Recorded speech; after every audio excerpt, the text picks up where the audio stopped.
Growing up, I was always the kid who said he would never start smoking weed. I was going to stay away from it for the rest of my life. I wasn't ever even going to touch it. But it was because of a lot of things going on in my life. Like, I went through a breakup, a lot of family issues were going up. It became my way of escaping. And when I first started, I was like, okay, this is nowhere near as bad as I thought it was going to be. Like, I remember I had this misconception of weed of like, you'll start hallucinating off of it, you'll start, like, basically a psychedelic, but it wasn't. Um, so I didn't really think it was a problem until it became a part of my identity. I literally started identifying myself as, okay, I'm Taven the Stoner. I smoke weed. That's part of my identity now. And it wasn't until just recently, about 2 months ago, that I joined a DTS. If you don't know what that is, it's something with YWAM. And it is the reason why I stopped, because I didn't have access to it. So it wasn't even like willpower or anything. It was just there was no there's nowhere I can get it. And I didn't have any access to it, and it forced me to face life sober for the first time in a long time. And it's while I was here that at the very beginning I was so miserable. I was like, man, I just want to go back home and smoke weed and go and actually feel happy again. But it wasn't until I had my quiet time with God and I was praying and I felt a couple of things come to my heart about smoking weed. And I feel like as I've looked back on it, and whether you're Christian or not, these are things that I feel like anybody can relate to. So I want to share the 4 points on on how I think you can help replace this habit and be free from weed. So these are my 4 points. First part about it is the biggest part that I feel like God was putting on my heart. And again, you don't have to be Christian for any of these things to hit you or help. I don't believe anyway. Don't carry shame about it. When we walk around just carrying shame about something, and especially with weed, it's just going to make it worse for us. It's going to make you feel stuck, and it's going to be something that every single time you feel that shame come up, you're just going to turn around and smoke some more. We aren't here to condemn ourselves. We are to step into something better. We want to step out of this knowing that this was a part of our lives, but we don't have to feel ashamed about this part of our lives, and step into something better. Number 2 is probably the most important thing, is replace it with something better. We can't just quit where it's a big major part of our lives, where a lot of us, like especially with me, I was one of those wake and bake kind of people. I would wake up and go straight to smoking. And so with that, it made it really hard for me to fill that space in my life where most of my day was just literally sitting at home, laying around, and not caring about anything else going on. It's just, I just wanted to smoke weed. I just wanted to get that nice feeling that you get when you smoke. But it wasn't until I started replacing it with something better. And the better thing for me was DTS, where it's literally just go, go, go with like a huge schedule.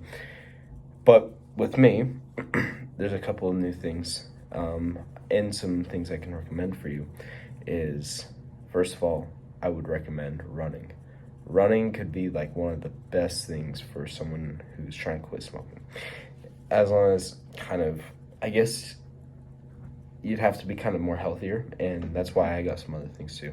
Because a lot of people, when they start running and they run for about like 4 to 5 miles, they get what something people call a runner's high.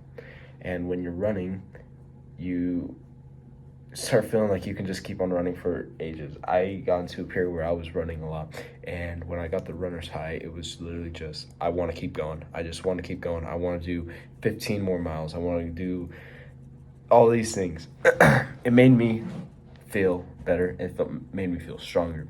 And looking back at it, because I started doing that before I even started smoking, it does give a very similar feeling as actually being high does.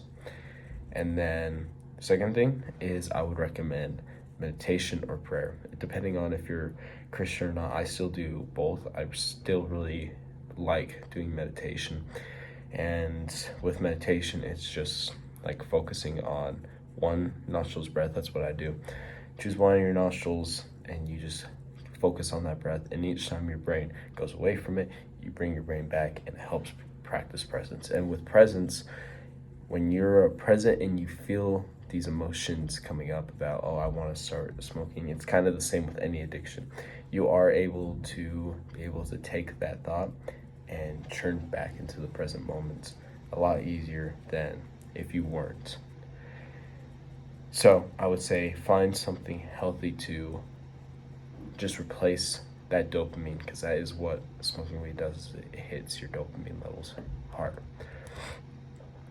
Number 3 is I've realized that I am happier without it anyway. I did, like, the first couple weeks when I came out here, being without it, I was so miserable just because I didn't know how to live without it.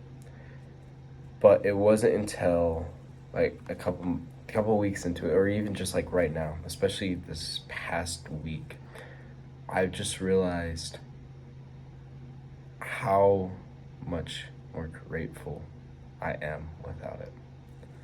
And it's been from just replacing those habits.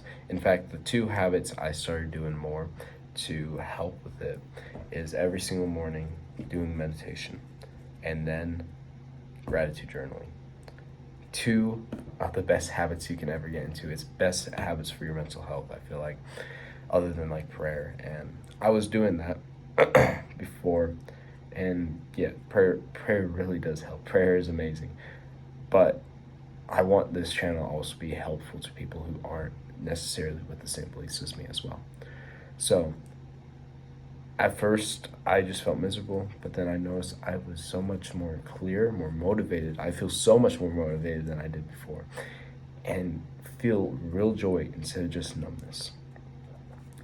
And then the 4th point I want to give is I don't think weed is necessarily evil, because I don't want to just demonize it, because for me it became an idol in my life. It became something I identified with myself. It was something where, okay, I have to do it or I'm not myself. This is a part of who I am and I have to use it. And I'm sure a lot of people feel the same way. But I feel like it was mostly a problem when I was doing it by myself. I feel like doing it socially every once in a while, like maybe you go out with some friends and you go play video games at their house or something like that.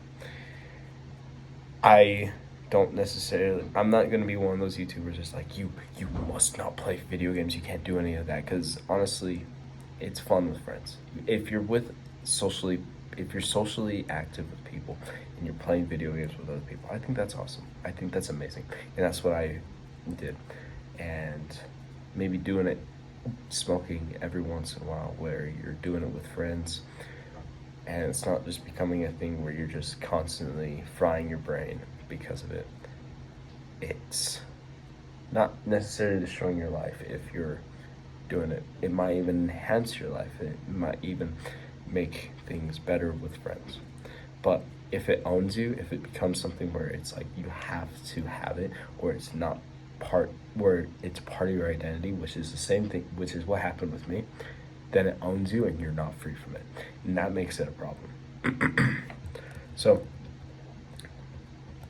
those were my 4 points for helping to stop smoking. I mean, I hope this helps you. Leave a comment down below, because I'm kind of just barely getting back into the whole YouTube thing, and I'd like some constructive criticism as well with my videos. So if you could leave a comment in the comment section below. That would be awesome. And thank you guys, and I'll see you guys all later. Bye.